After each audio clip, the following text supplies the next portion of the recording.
இன்ஸ்டண்ட்டாக 10 நிமிஷத்தில் கேசரி எப்படி வீட்டில் வந்து பர்ஃபெக்டாக பண்ணுறதுன்னு பார்த்துடலாமா? ஒரு கப் ரவா எடுத்து நல்லா ரோஸ்ட் பண்ணிக்கோங்க. கையில் தொட்டிங்கன்னா ரவை வந்து மணல் மாதிரி இருக்கணும். இதுக்கு 2.5 கப் வந்து தண்ணி வந்து கொதிக்க வச்சு சேர்த்துக்கோங்க. கண்டிப்பாக கொதிக்க வச்ச தண்ணி தான் சேர்த்துக்கணும். ரவா வந்து நெய்யில் ரோஸ்ட் பண்ணியிருக்கோம், ஸோ கெட்டிப்படாது. அண்ட் குங்குமப்பூ வந்து கலருக்காக சேர்த்துருக்கேன். நீங்கள் கேசரி பவுடரும் சேர்க்கலாம். கலர் பவுடர் வந்து சேர்க்குறது உங்களோட ஆப்ஷன்.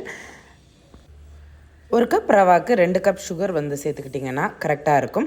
நான் இதில் பால் சேர்க்கலை, அதனால் 1 டீஸ்பூன் அளவுக்கு மில்க் மேட் வந்து சேர்த்துருக்கேன். இதுவும் ஆப்ஷனல் தான். சுகர் சேர்த்த அப்புறமா லோ ஃப்ளேமில் வச்சுட்டே கிண்டி கொடுத்தீங்கன்னா சுகர் எல்லாமே மெல்ட் ஆகி கெட்டி எதுவும் இல்லாமல் இருக்கும்.